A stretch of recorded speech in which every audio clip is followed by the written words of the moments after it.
The massive doors of the Galactic Council chamber slid open with a deep mechanical hum that echoed through the vast hall.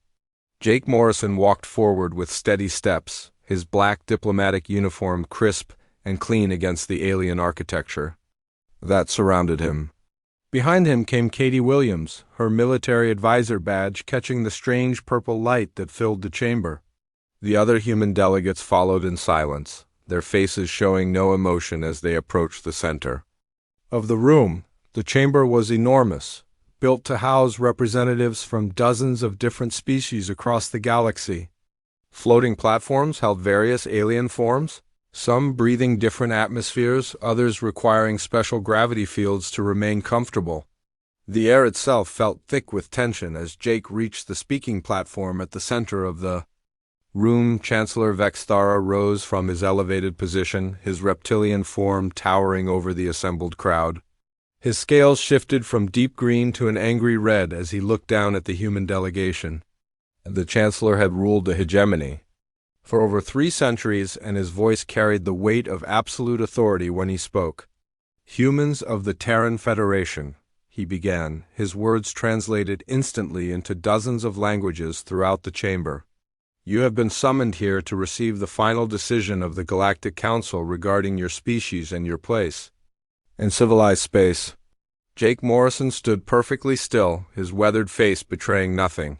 He had served as Earth's ambassador for 15 years, navigating the complex politics of galactic civilization. He had seen this moment coming for months, ever since the Council had begun their closed-door sessions about the human problem. Prime Executor Quilneth, her crystalline form pulsing with soft blue light, activated the holographic display that showed human space. Red markers indicated the 47 worlds that humanity had colonized in just 2 centuries since first contact. Yellow lines showed trade routes, green dots marked research stations, and blue areas indicated human patrol zones. In 200 years, Quilneth's voice resonated through the chamber like wind chimes. "Your species has expanded at a rate that concerns the Council. You have established colonies on 47 worlds, developed technologies that even our eldest species find remarkable, and created a military force that rivals civilizations 10 times your age." Katie Williams felt her jaw tighten but kept her expression neutral. She had spent her entire career building the human defense fleet, working with engineers and scientists to create ships that could protect human colonies from the various threats that existed in the galaxy. The Council's concern about human military strength was not unfounded, but it was also not the whole story. "The Council has debated this matter for many cycles," continued Chancellor Vexthara. "We have reached a unanimous decision that must be implemented for the good of all galactic civilization." The chamber fell silent except for the soft humming of life support systems and the occasional click or whistle from alien representatives. Jake Morrison knew that whatever came next would change everything for humanity. "The Terran Federation will immediately surrender all military vessels to Council authority," Vexthara announced. "Your colonies will be placed under the protection and oversight of designated Council species. Humanity will be relocated to approved worlds within the Sol system and will not be permitted to expand beyond those boundaries without explicit Council permission." The words hit the human delegation like a physical blow. Jake Morrison felt his heart rate increase but kept his breathing steady. Around the chamber, various alien representatives showed signs of approval or satisfaction. Some species had been pushing for these restrictions for decades. Furthermore, Quilneth added, humanity will accept permanent status as a junior species under Council protection. Your technological development will be monitored and regulated to ensure it remains within acceptable parameters. Your educational systems will be modified to align with Council standards. Katie Williams wanted to speak, to object, to point out that humans had never threatened any Council species. In fact, human forces had helped defend several smaller civilizations from pirates and raiders. But she knew that Jake had to handle this according to diplomatic protocol. "The Council recognizes that these changes may seem difficult," said Counselor Frankie, a floating jellyfish-like being whose tentacles moved gracefully through the water-filled sphere that served as his environment. However, your species' rapid advancement and aggressive expansion patterns have created instability in several sectors. This decision is for the greater good of all galactic civilization. Jake Morrison finally spoke, his voice calm and measured. Ambassador Morrison speaking for the Terran Federation. I must consult with my government before responding to these terms. We request 48 hours to provide our official response. Several council members exchanged glances. It was a reasonable request, and no species had ever defied a unanimous council decision. Chancellor Vexthara nodded slowly. The council grants this request, he said. You have 48 standard hours to provide your response. The terms are non-negotiable, and failure to comply will result in enforcement action by the combined council fleets. As the human delegation filed out of the chamber, Jake Morrison could hear the satisfied murmurs of various alien representatives. They believed they had solved their human problem with typical council efficiency. What they didn't understand was that humans had never been a problem to be solved. The walk back to their diplomatic vessel felt longer than usual. Katie Williams walked beside Jake, her mind racing through military scenarios and contingency plans. Behind them, the other human delegates maintained their professional composure, but she could see the anger and frustration in their eyes. Once aboard their ship, the diplomatic facade finally cracked. The conference room erupted in angry voices. As the full implications of the Council's ultimatum became clear, humanity was being asked to give up everything they had built, everything they had achieved, and everything they hoped to become. Jake Morrison sat at the head of the table, listening to the debate rage around him. Military officers talked about defensive strategies, civilian administrators worried about the colonists, and the science team calculated the odds of human survival under Council rule. But Jake's mind was already moving toward a different kind of solution. The Council had made a fundamental mistake in their understanding of humanity. They saw humans as just another species to be managed and controlled. They had no idea that humans had been preparing for this possibility since the day they first encountered galactic civilization.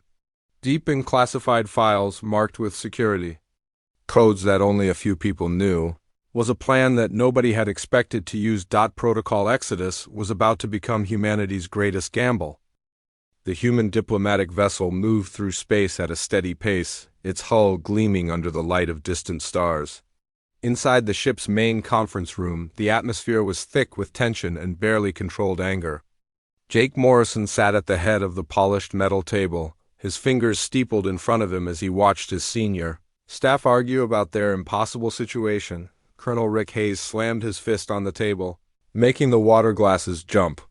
His face was red with frustration, and his voice carried the weight of 3 decades of military service. They want us to give up everything we've built in 2 centuries. Our colonies, our ships, our freedom, our future. They're asking us to become slaves in our own galaxy.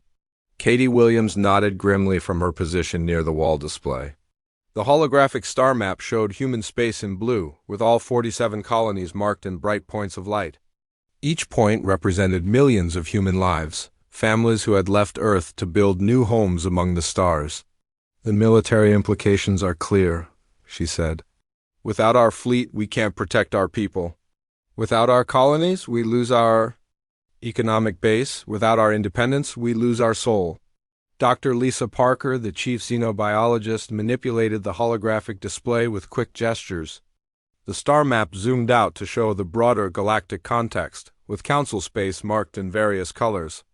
The council fears us because we've achieved in 2 centuries what took them millennia. Look at these expansion patterns, she highlighted. The growth of human space over time. We've colonized worlds faster than any species in recorded galactic history. Our technological advancement rate is off the charts. Our military effectiveness is something they can't match. Admiral Ben Foster, a grizzled veteran who had commanded the human defense fleet for over a decade, brought up tactical displays on his personal tablet. I've run the numbers a dozen times. If we fight, we lose? The Council controls resources from 8,000 worlds across 47 different species. We're talking about trillions of beings, millions of ships and weapons, technology that spans tens of thousands of years of development. The room fell silent as the reality of their situation sank in. Jake Morrison had been listening to the debate for over an hour, saying nothing while his staff worked through their options. He understood their anger, their frustration, their desire to fight back against this injustice. But he also understood something that the Council had missed, something that would change everything. "We're not going to fight them," Jake said quietly, his voice cutting through the silence like a blade. Every person in the room turned to look at him. Colonel Hayes opened his mouth to protest, but Jake held up a hand to stop him. "We're not going to surrender either," Jake continued. "We're going to do something they never expected, something that no species in galactic history has ever done. We're going to leave." The silence that followed was deafening. Katie Williams was the first to find her voice. "Leave? Jake, you're talking about abandoning everything we've built? Our colonies, our trade relationships, our place in galactic civilization? You're talking about giving up 2 centuries of progress."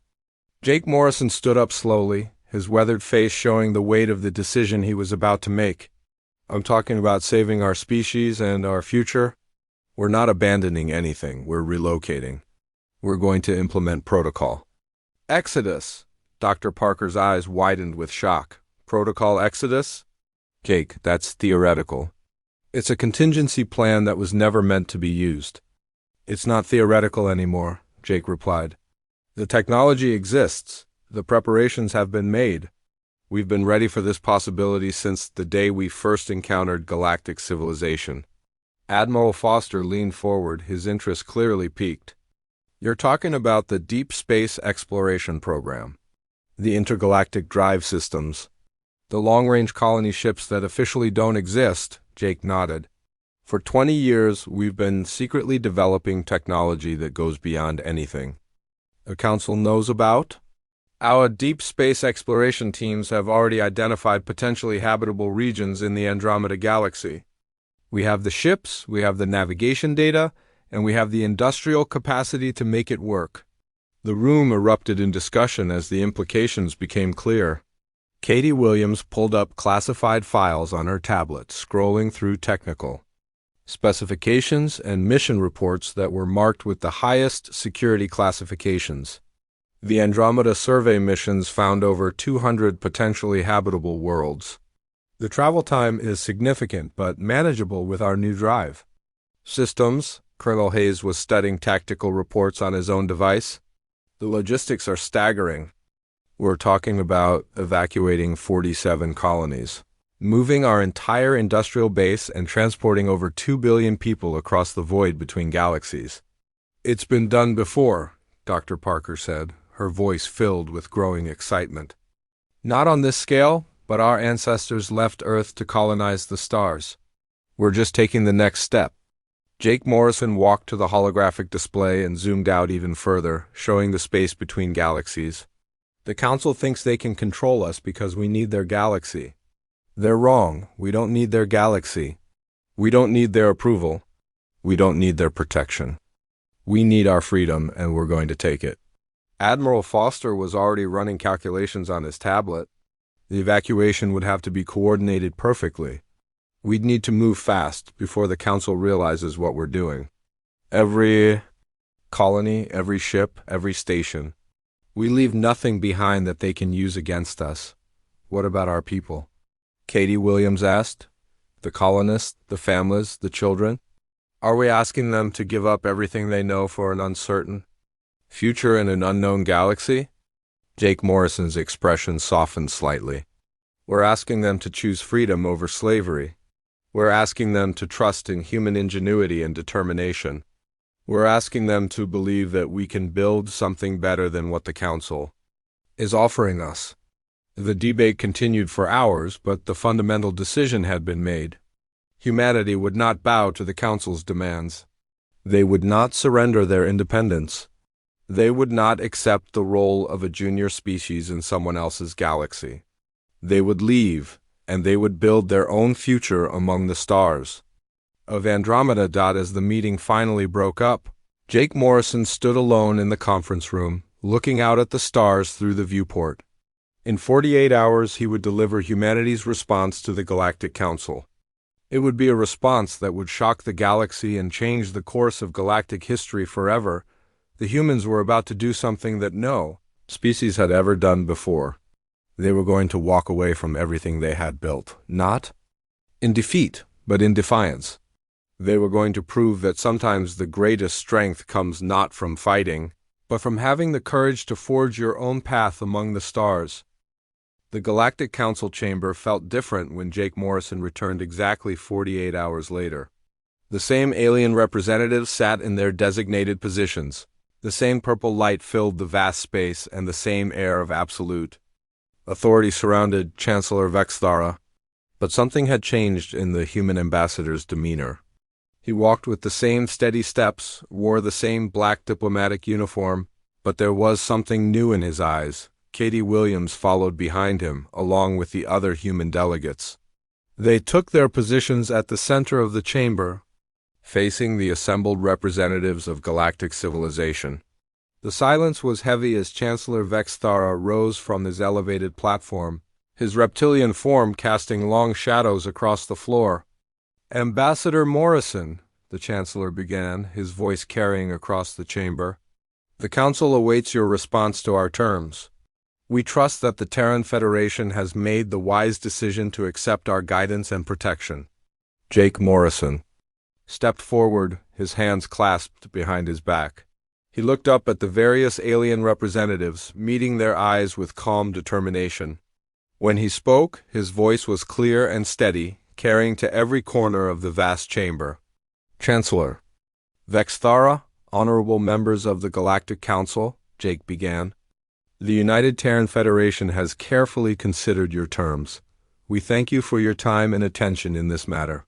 However, we must respectfully decline your offer of protection and guidance." A murmur rippled through the chamber. Several alien representatives shifted in their positions, their various forms showing signs of confusion and surprise. This was not the response they had expected. "Furthermore," Jake continued, "the United Terran Federation hereby formally withdraws from the Galactic Council and renounces all claims to territory within this galaxy. We thank the Council for the opportunities you have provided us over the past 2 centuries, and we wish you well in your future endeavors." The chamber erupted in shocked voices and alien sounds of disbelief. Chancellor Vexthara's scales shifted from green to an angry red as he processed what he had just heard. Prime Executor Quilneth's crystalline form pulsed with rapid flashes of light, while Councillor Threnkia's tentacles writhed in agitation within his water-filled sphere. "Withdraws?" Chancellor Vexthara's voice boomed across the chamber. "You cannot simply withdraw from galactic civilization, Ambassador Morrison. You are part of this galaxy, subject to its laws and its governance. You will comply with Council directives or face the consequences of defying the combined will of 47 species."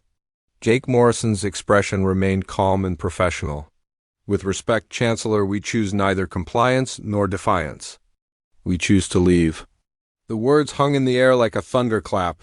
Never in the history of the Galactic Council had a species simply chosen to leave. Planets had been conquered, civilizations had been destroyed, and rebellions had been crushed. But no species had ever voluntarily walked away from galactic civilization. "Leave?" Prime Executor Quilneth's voice sounded like breaking glass. "Leave to go where?" "There is nowhere in this galaxy that is not under Council authority. You cannot hide from our reach." "We're not hiding," Jake replied. "We're relocating. As of this moment, Operation Exodus has begun. Every human colony, every human ship, every human station is being evacuated. We are leaving this galaxy entirely." The chamber fell into stunned silence. The concept was so foreign, so impossible, that many of the alien representatives couldn't process what they were hearing. Species didn't just leave galaxies. It was unthinkable, but even as Jake Morrison spoke, the evacuation was already underway. Across human space, massive fleets were materializing from hidden bases and secret shipyards. The ships were unlike anything the galaxy had seen before, built with technology that had been developed in complete secrecy over the past 20 years. Captain Steve Rodriguez commanded the evacuation fleet at New Austin, one of humanity's largest agricultural colonies. His flagship, the UTS Horizon, was a massive vessel capable of carrying 2 million people and their essential supplies. Around him, dozens of similar ships waited in orbit as the evacuation proceeded with clockwork precision. "All sectors report ready for Phase 2, his communications officer announced. "Colony evacuation is proceeding on schedule." Steve watched through the viewports as the evacuation continued on the planet below. Entire cities were being dismantled with remarkable efficiency. Advanced construction robots worked alongside human crews to package buildings, equipment, and even landscaping into portable units that could be reassembled elsewhere. "They're not just abandoning their homes," his science officer observed. "They're taking everything with them." The evacuation was indeed comprehensive. Humans weren't just fleeing their colonies, they were relocating their entire civilization. Industrial equipment, cultural artifacts, works of art, historical documents, and even genetic samples of native plants and animals were being carefully preserved and transported on the agricultural world of New Montana. Families loaded their belongings onto transport ships while saying goodbye to the homes they had built over generations. Children pressed their faces against viewports, watching their world shrink behind them as they headed toward an uncertain future. "Are we really never coming back?" asked young Danny Miller, holding his mother's hand as they boarded their assigned transport. His mother, Carol Miller, squeezed his hand reassuringly. "We're going to build something better, honey. Somewhere we can be free." The evacuation fleets moved with stunning coordination. Each ship had specific assignments, specific cargo, and specific destinations. The operation had been planned for years, with contingencies for every possible scenario. Supply ships carried enough food and water for the journey between galaxies. Construction ships carried the equipment needed to build new colonies. Military vessels provided protection for the civilian transports back in the council chamber. The alien representatives were still trying to understand what was happening. Long-range sensors were detecting massive fleet movements throughout human space, but the scale was beyond anything they had imagined possible. "Stop this madness immediately," Chancellor Vexthara demanded. "You cannot remove entire populations from their worlds. The logistical impossibility alone makes this a futile gesture." Jake Morrison smiled for the first time since entering the chamber. "Chancellor, you've spent 2 centuries underestimating humanity. The logistics aren't impossible. They're just complicated, and humans are very good at solving complicated problems." Within 6 months, the evacuation was complete. Every human colony, every human ship, every human station had been empty. The only things left behind were automated systems broadcasting a simple message throughout the galaxy. "The humans have left the building. Please do not attempt to follow. Have a nice day." The Galactic Council found themselves staring at empty worlds and abandoned stations, trying to comprehend what had just happened. An entire species had simply packed up and walked away from everything they had built, choosing the unknown dangers of intergalactic space over the certainty of Council rule. For the first time in galactic history, a species had chosen freedom over safety, uncertainty over control, and the vast darkness between the stars over the comfortable cage of galactic civilization. 5 years had passed since the humans vanished from the galaxy, and Chancellor Vexthara stood in his private office staring at reports that made no sense. The massive windows overlooked the capital city of the hegemony, where alien citizens went about their daily lives unaware of the crisis that was slowly consuming their civilization. The reports scattered across his desk told a story that the Council had never anticipated. Dr. Zethmira, the Zephyrian economist, entered the office carrying another stack of data tablets. Her ancient form moved slowly, but her mind was as sharp as ever. She had been studying the economic impact of the human departure for months, and her findings were disturbing. Chancellor, she began, her voice carrying the weight of centuries of experience. The economic disruption is far worse than we initially calculated. The human colonies weren't just participants in our galactic economy. They were crucial connection points between distant sectors. Vexthara turned from the window, his scales showing the dull gray color that indicated stress and exhaustion. Explain it to me in simple terms, Doctor. How can the departure of one species cause such widespread problems? Dr. Zethmira activated a holographic display that showed the galaxy's trade routes. Before the human departure, the routes formed a complex web connecting thousands of worlds. Now, with the human worlds empty, large sections of the web were broken. Look at the Outer Rim territories, she said, highlighting a section of the galaxy. 3 major trade routes pass through human space, connecting the mineral-rich worlds of the Korthic sector with the manufacturing centers of the Deltan systems. Without human stations to provide fuel, repairs, and navigation assistance, those routes are no longer viable. The Chancellor studied the display, seeing the problem for the first time. But surely other species can take over those functions? They could, but they won't, Dr. Zethmira replied. The Deltans and the Korthak have been enemies for centuries. They only traded because human stations served as neutral ground. Now that the humans are gone, old conflicts are resurfacing. The economic problems were just the beginning. Admiral Quinder of the Council Defense Force entered the office, his military bearing unable to hide his obvious frustration. His reports painted an even darker picture of the galaxy's deteriorating situation. Chancellor, the security situation is becoming critical, Admiral Quinder announced.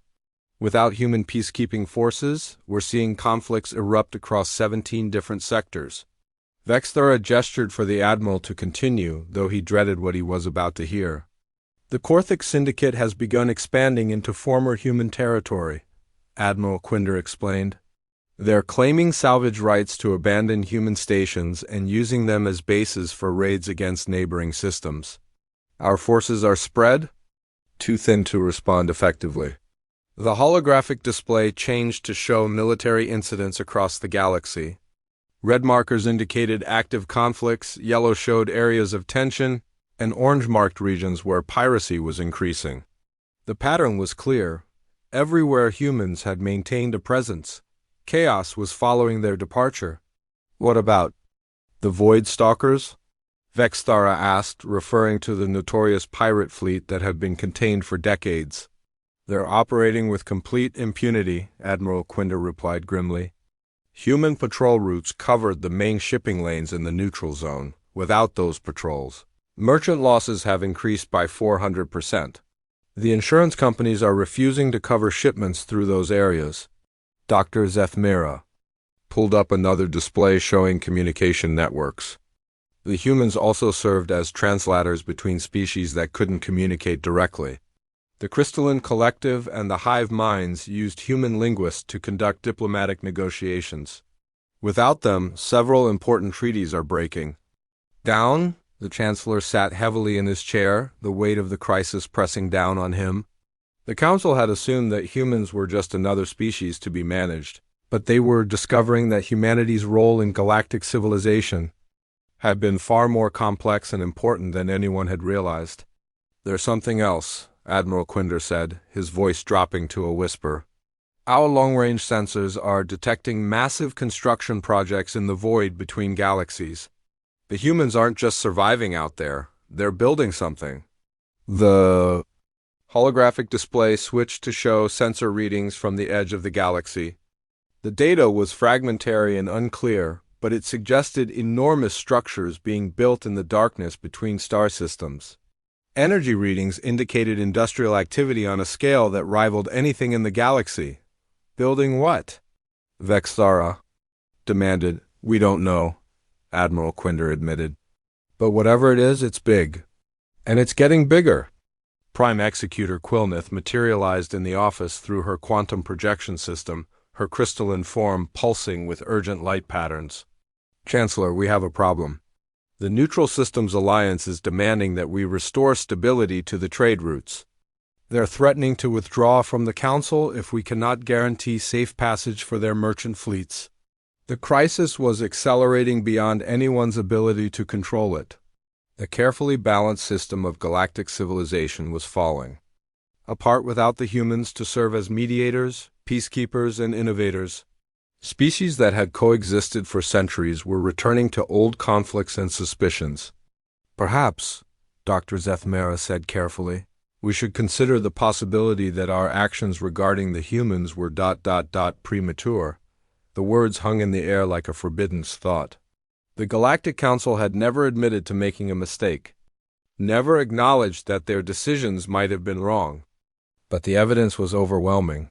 The galaxy was becoming a more dangerous, more divided, and more chaotic place without humanity's presence. You're suggesting we contact them? Vexthara asked. I'm suggesting we acknowledge reality, Dr. Zethmera replied. The humans were never the problem we thought they were. They were the solution to problems we didn't even know existed. Admiral Quinder nodded in agreement. Their military forces weren't a threat to galactic stability. They were maintaining galactic stability. Their rapid expansion wasn't destabilizing the economy. It was connecting distant regions and creating new opportunities for trade and cooperation. The Chancellor looked out at his city again, seeing it with new eyes. The carefully ordered streets, the peaceful coexistence of different species, the prosperity that had lasted for centuries, all of it had been possible because of the complex web of relationships that held galactic civilization together. And humans had been a crucial part of that web. What do you recommend?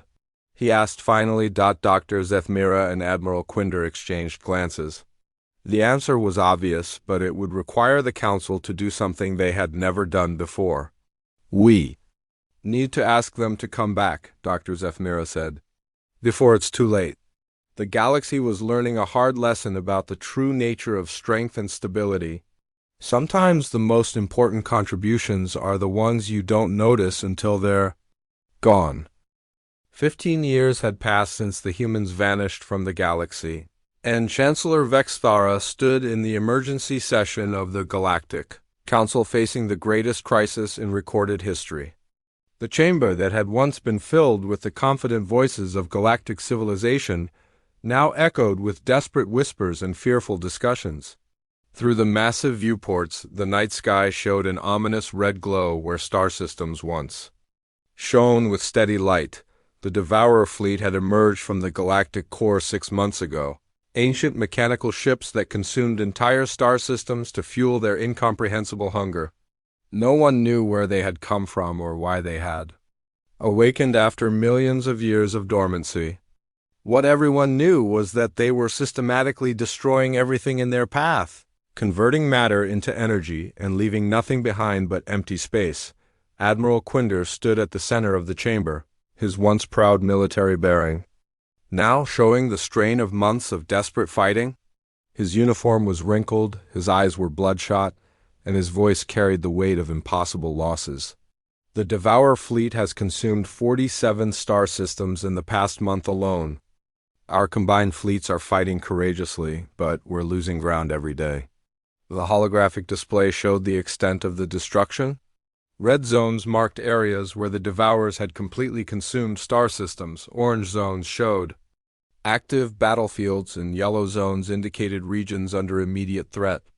The advancing tide of destruction was moving inexorably toward the core worlds of galactic civilization. Prime Executor Quilnith's crystalline form pulsed with rapid, panicked light patterns. Our technology is simply inadequate against their weapons. They seem to absorb energy-based attacks and adapt to our tactics within hours of encountering them. The Zephyrian defense fleet was destroyed in less than 6 hours. Dr. Zethmera, now ancient even by her species' standards, struggled to her feet. The Devourers represent technology that predates most known civilizations. They were old when the first council was formed. Our current weapons and strategies are based on fighting other organic species, not ancient mechanical intelligences.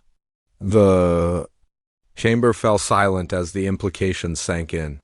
The Galactic Council, which had ruled unchallenged for thousands of years, was facing an enemy they could not defeat. Species that had existed for millions of years were being wiped out in a matter of hours. The carefully ordered civilization that had taken millennia to build was crumbling before an ancient force that seemed unstoppable, Chancellor Vexthara. His scales, now permanently gray with age and stress, made a decision that would have been unthinkable decades earlier. We will send a message to the humans. We will request their assistance in defending this galaxy. The chamber erupted in shocked voices. Counselor Threnkia's tentacles writhed in his water-filled sphere as he processed the suggestion. The humans, who defied our authority, the species we drove from this galaxy. You believe they will help us?